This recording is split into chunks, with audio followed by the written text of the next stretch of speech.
On behalf of Dean Jerry in Bradford and Dean John in Ripon, I offer a warm welcome to Wakefield Cathedral for this solemn commemoration to mark Holocaust Memorial Day. The three cathedrals of the Diocese of Leeds have worked together on this commemoration, and we will hear from our diocesan Bishop Nick in a moment. The 27th of January marks the anniversary of the liberation in 1945 of Auschwitz-Birkenau, the largest Nazi death camp. Each year we come together on this date to learn from the past, to bear witness on behalf of the millions of Jewish people and others who were murdered under Nazi persecution. Tragically, the world has known other genocides in the decades since 1945. Cambodia, Rwanda, Bosnia, Darfur. Today, we recommit ourselves to a future free of prejudice and hatred. And through that recommitment, we bring light into darkness. I end with some words of a Holocaust survivor, Gena Turgel, who died in 2018. We will continue to do our bit as long as we can, secure in the knowledge that others will continue to light a candle long after us. Be the light in the darkness. This is a powerful and resonant theme for Holocaust Memorial Day in 2021. But it's a theme that is resonant, particularly for Christians who, at Christmas just gone, read the powerful words from John's Gospel, that the light has come into the world and the darkness has not overwhelmed it, has not overcome it, has not defeated it. They're easy words, aren't they, in one sense? And yet for us, they have to become both challenging and real. 2021 sees the centenary of the birth of Sophie Scholl.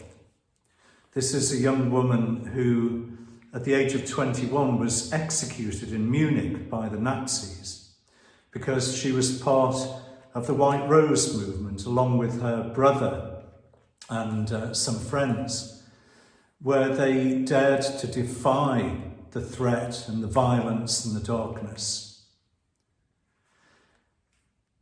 It's probably a truism to say that the first thing to do in the darkness is to recognise it and name it for what it is. For Sophie Scholl and her brother and their friends, it was Adolf Hitler and the Nazis, the way they exercised power with violence and hatred, the way they persecuted minorities, the way they categorised people so they could dismiss them and dehumanise them. And those activities, those attitudes, those propensities have not gone away. This is why we still remember Srebrenica in our own generation. We recognise the darkness and name it in order then to have the credibility to work out what it means to be light. Not like some of the friends of Sophie Scholl to look for light elsewhere, but to commit herself to being that light.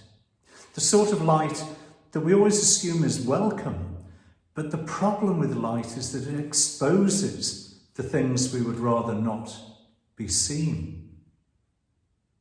So on this Holocaust Memorial Day, in a world of conspiracy theories, of corporate lying, of the corruption of the public discourse in which truth, any truth or trust, is diminished or denied, then the first thing we need to do is to name the darkness and recognise where the threat is, in order then to be able to commit ourselves to not just seeing the light, but to being the light that exposes darkness and corruption, that is unafraid to name it whatever the cost, and ultimately is willing to pay a price for saying the darkness shall not overcome the light. Today, let us resolve ourselves in this service and in all that follows to be the light in the darkness. God of the past, present and future, you reveal yourself in myriad ways, speaking through different voices to enlighten our world and enrich our lives. All are created in your image, but in the face of prejudice and persecution, too often fail to stand together. So we gather today in memory. We remember the lives of those who were murdered in the Holocaust and subsequent genocides. We give thanks for those who have courageously shared their stories. We commit ourselves to transform the world through your love.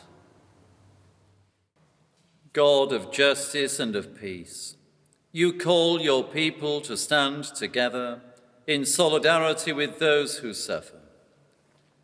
We remember before you in sorrow all who perished in the horror of the Holocaust, all who were persecuted, and all whose suffering continues. Turn the hearts of all who persecute and oppress, and of all who seek to divide. Open our own hearts and minds when they are closed in fear and hatred, so that all your peoples may stand together and reflect your image. Amen.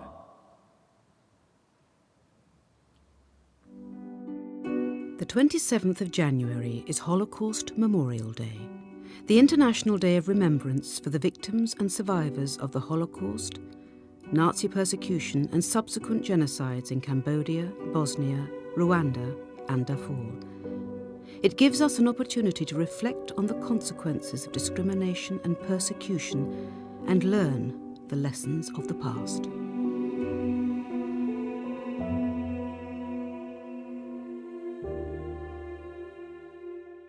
Between 1941 and 1945, the Nazis attempted to annihilate all of Europe's Jews. This systematic and planned genocide is known as the Holocaust. From the time they assumed power in 1933, the Nazis used propaganda, persecution and legislation to deny human and civil rights to Jews. Jews were denied citizenship, forbidden to marry non-Jews, to own businesses and to live in certain areas. The Nazis used centuries of anti-Semitism as their foundation. Nazi persecution extended beyond Jewish people, political opponents, the Roma and Sinti people, disabled people, gay people, Jehovah's Witnesses, Freemasons, and black people were all targeted, and hundreds of thousands of people were murdered. By the end of the Holocaust, 6 million Jewish people had been murdered in ghettos, mass shootings, concentration camps, and extermination camps. I was 16-year-old when we arrived in Auschwitz-Birkenau. Within a minute, I got separated from my mother and 2 sisters. A few minutes later, I got separated from my father. I had no opportunity to say goodbye to them. And from that day onwards, I never saw them again. After Auschwitz, Eugene was imprisoned at the Buchenwald concentration camp. He was forced to work in the tunnels at the Dora Mittelbau labor camp and was finally imprisoned in the concentration camp at Bergen-Belsen. The scenes in Bergen-Belsen were terrible. There were dead bodies lying all over. The place was infected by typhus. I personally came down to 5 stone. For 50 years, Eugene said nothing of his ordeals, but now he speaks regularly about the atrocities that he experienced in his youth. In doing so, he has joined a group of survivors who work extremely hard to make sure that the Holocaust will never be forgotten. I've been speaking to universities, colleges, schools for 65 years, ever since I came over to this country in 1946. I've made numerous films about the Holocaust, particularly about Auschwitz, about my time on the death march, and I have even taken some neo-Nazis back to the camp. It is very important that people understand what happened and learn something from what happened in the past, because we have no guarantee today that it cannot happen again. We believe it can happen to anyone, anywhere, at any time. Sadly, in the years that have passed since the end of the Holocaust, the world has seen genocide take place again and again. In the 1970s, the Khmer Rouge systematically evicted the population of Cambodia from its towns and cities and forced everyone to work on huge collective farms. Anyone who refused or moved too slowly was killed. For 3 years, 8 months and 20 days, we were forced to labor, to work in the rice field, from sunrise to sunset, with only 2 bowls of rice soup a day. Jenny, my daughter, was 9 when she died, and she died of starvation because I had not enough rice to give to her. To look at your daughter slowly dying of starvation, this is really hard for a mother, and I will never forget this. In Cambodia, the number of people murdered reached 2 million.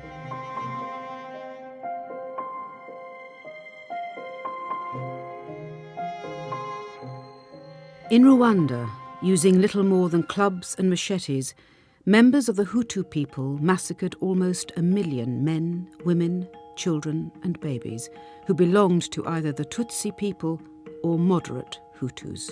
It was 10 o'clock in the morning when the militias come to attack in our house, and I managed to escape, just jumping through the window, but my family could make it. I climbed the tree, which was in the backyard. I could hear the sound of crying and mourning inside the house, but unfortunately, a few minutes later, those sound has stopped. That's when I knew everybody was dead. In former Yugoslavia, the Serbs targeted Bosnia in their wish for political domination. They were prepared to achieve this by isolating and even exterminating ethnic groups. I was taken away together with my brother and the rest of the villagers, and I ended up in the Omrska concentration camp. During my stay in the Omrska camp, I was treated worse than a rat. My life was worth less than life of a rat. The worst aspect of being kept in the Omrska camp was the fact that the place was guarded by my former schoolmates, former neighbours, former policemen whose protection I relied before the war, and even former teachers.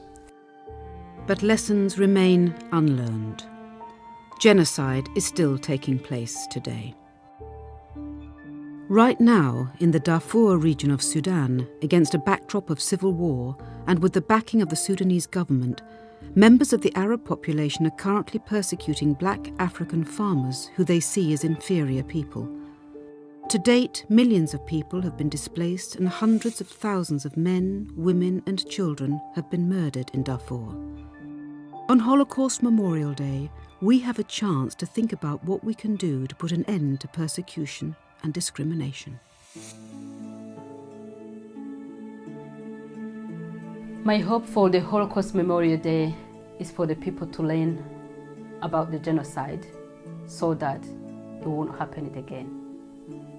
The more people commemorate the Holocaust on Holocaust Memorial Day, the more awareness there will be of the dangers and the more people will learn.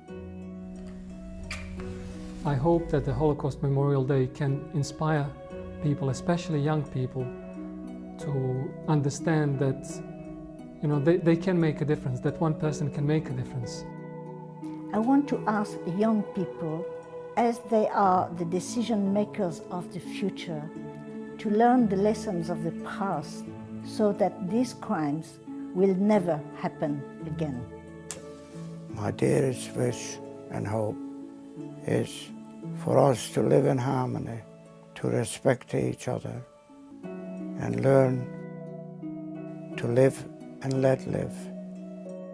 We all have the opportunity to use Holocaust Memorial Day to learn the lessons of the past to create a safer, better future.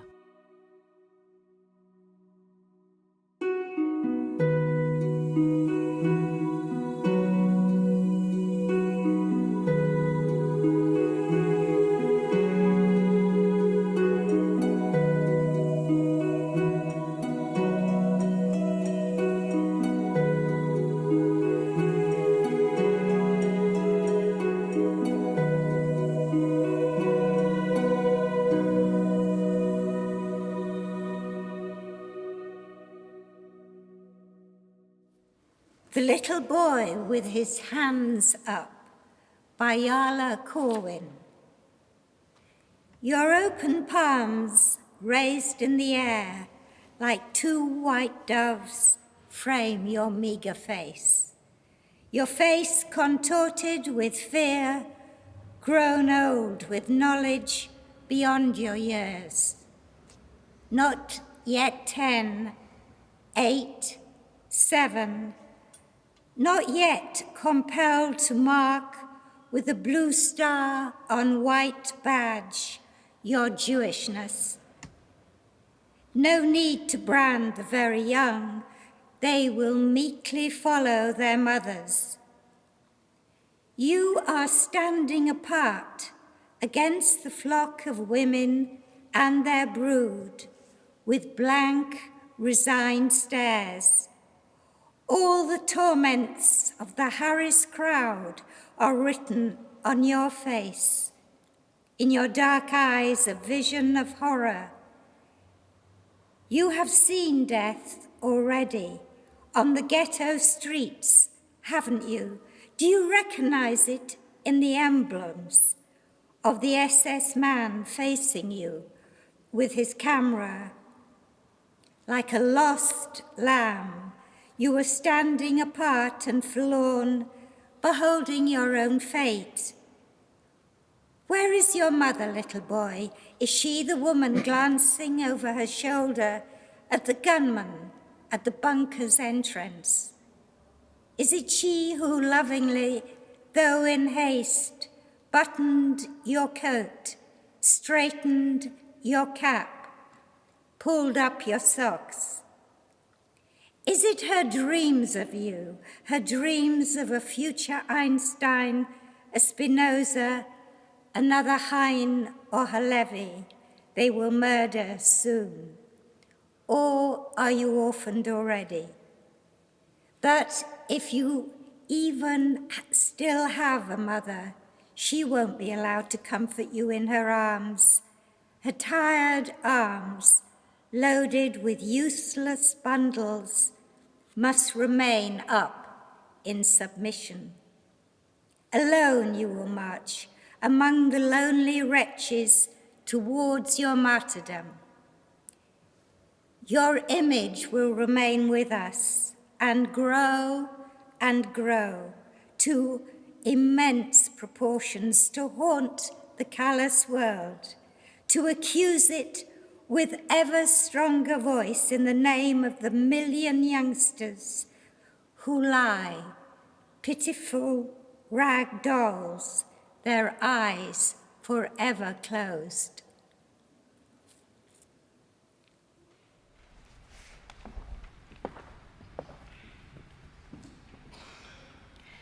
This is the testimony of Hansu Mala, a Rohingya Muslim from Myanmar. She grew up in Tulatoli, where the Burmese military committed a massacre in 2017. Hansu and her family escaped to a refugee camp in Bangladesh. The treatment of us Muslims was getting gradually worse and worse. In August 2017, the military were closely guarding and watching our village for no reason. Every few days, they would round all of us up. They would choose people at random, claiming they were suspicious characters. They would beat some, throw some into jail. We were living in fear. Whenever we would hear that the military is coming, everyone would be afraid and hide in the hills. If they saw a pretty girl, they would go after her and rape her. We witnessed how they beat, cut, and slaughtered all the innocent people. They made the Rohingya people dig their own graves. All the able-bodied men were told to dig the holes. In that hole, they threw all the bodies. They poured gasoline into the hole all over the bodies and set it ablaze. We saw everything they were doing. They have killed so many of us. Can you imagine how we feel?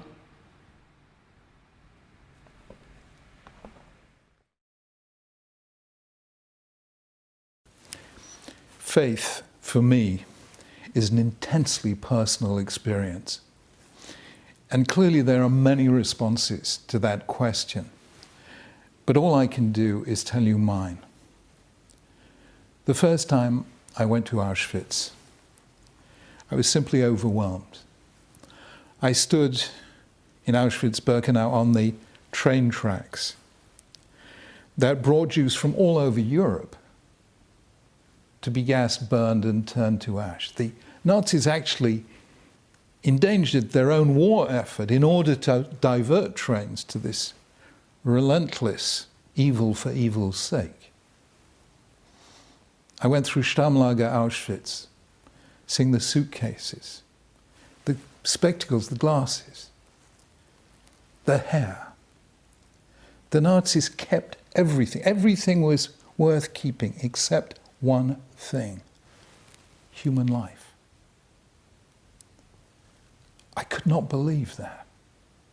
They kept the suitcases and they killed 1.25 million people, 250,000 children.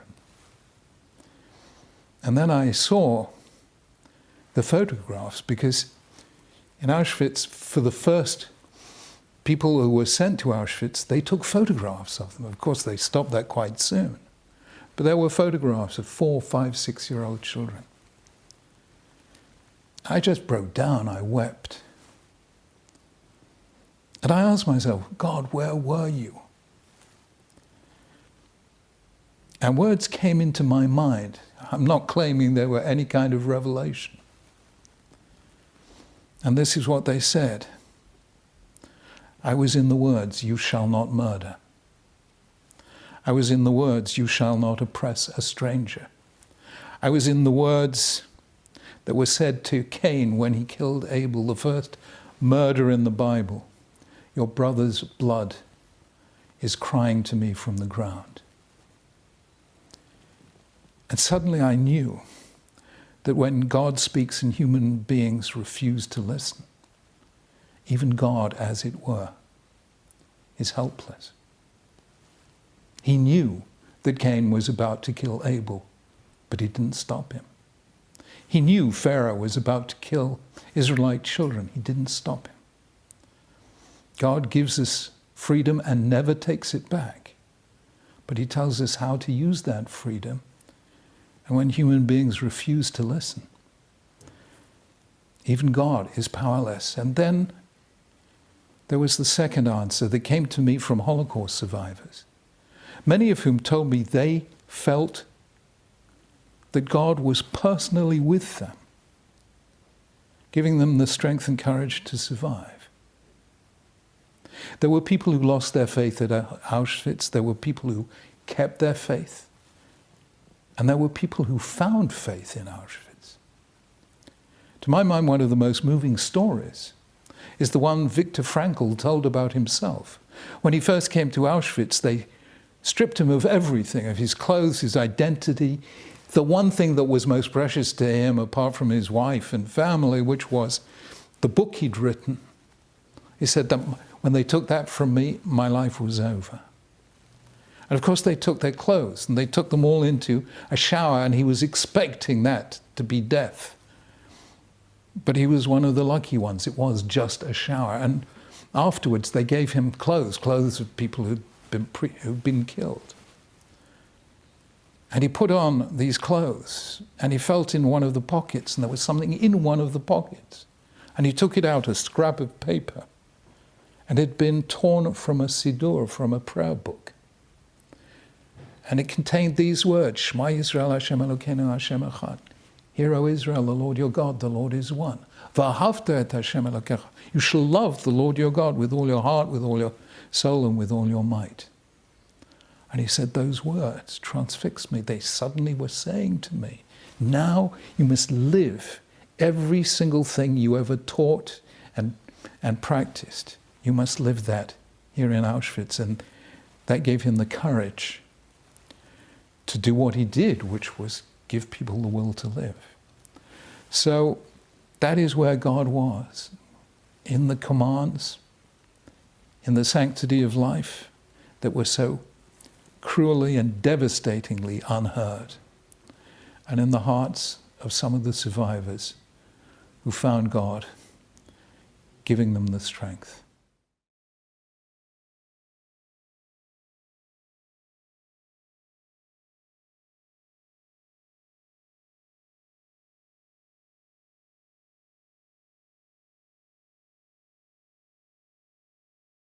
The Lord is my light and my salvation, whom shall I fear? The Lord is the strength of my life, whom shall I dread?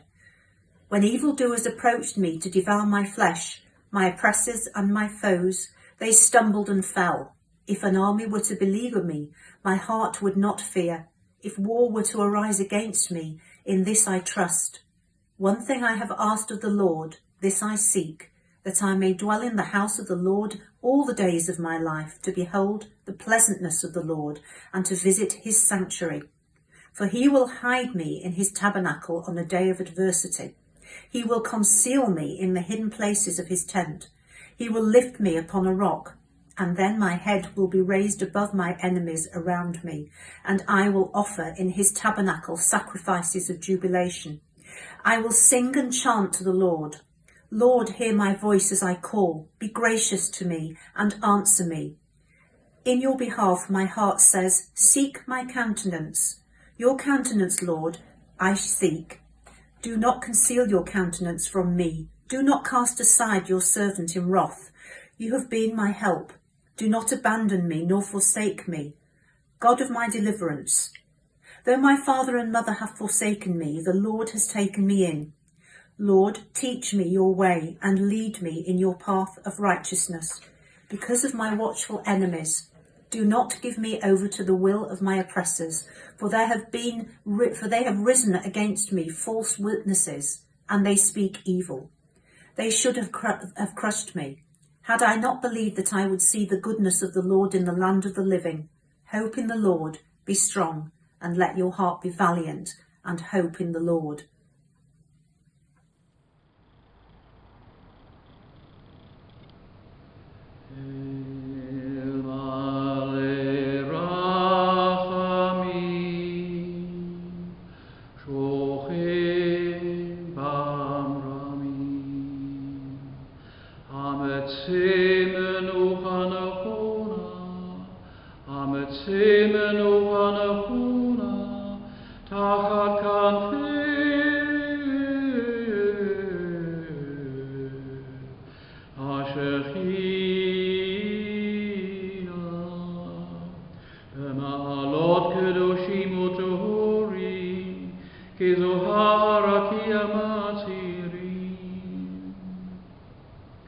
לנשמות כל אלה שהזכרנו היום, 6 מיליון בטרזין, בוכנוואלד, Treblinka, Dachau, Sachsenhausen, Bergen-Belsen, Auschwitz, Evi, Dani, Edith, Bertha ויצחק אפנקראוט, שהלכו לעולמם.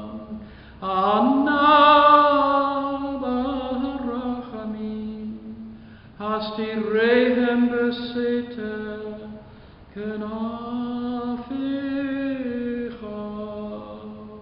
Leolamim,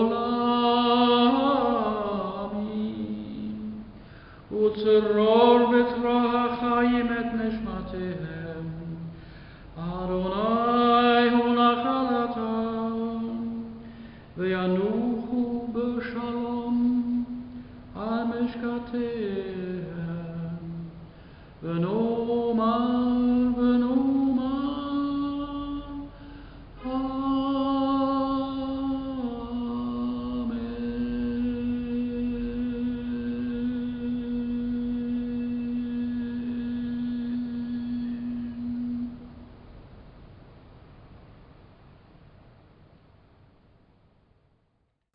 We now have a time of silent reflection to commit ourselves anew to working for peace and also remembering those who were victims of the Holocaust and also of genocide in Cambodia, Bosnia, Rwanda and Darfur. The candles are lit for us by members of the community and prayers said by people who represent the wider community, reminding us that we are called in this world to work together.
God our Father, you journey with us through heartbreak and joy, but we forget your words of peace and despair takes us. Lord, in your mercy, hear our prayer.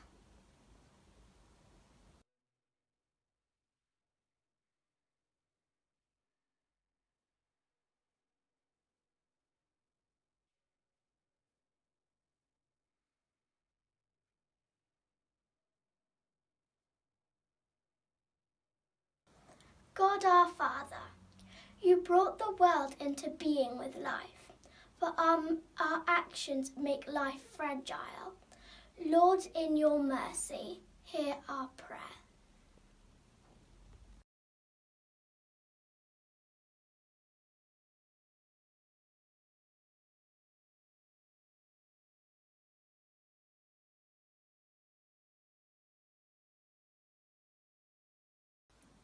God our Father, you call us to comfort those in pain and distress, but we ignore others as we only think of ourselves.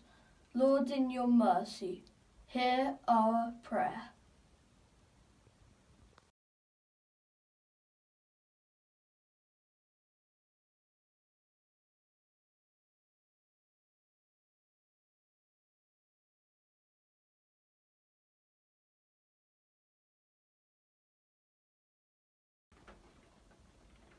God our Father, you call us to lift the heavy loads from those we meet, but we look only to our own needs.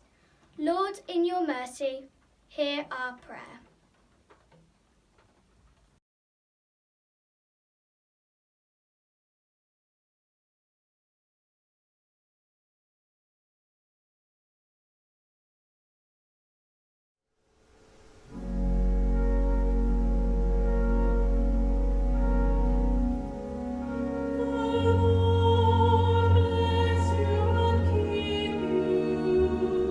The Lord make his face to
אלי,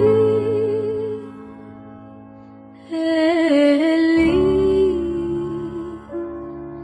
שלא ייגמר לעולם. החור והים, ריש ראש של המים, ברק השמיים, תפילת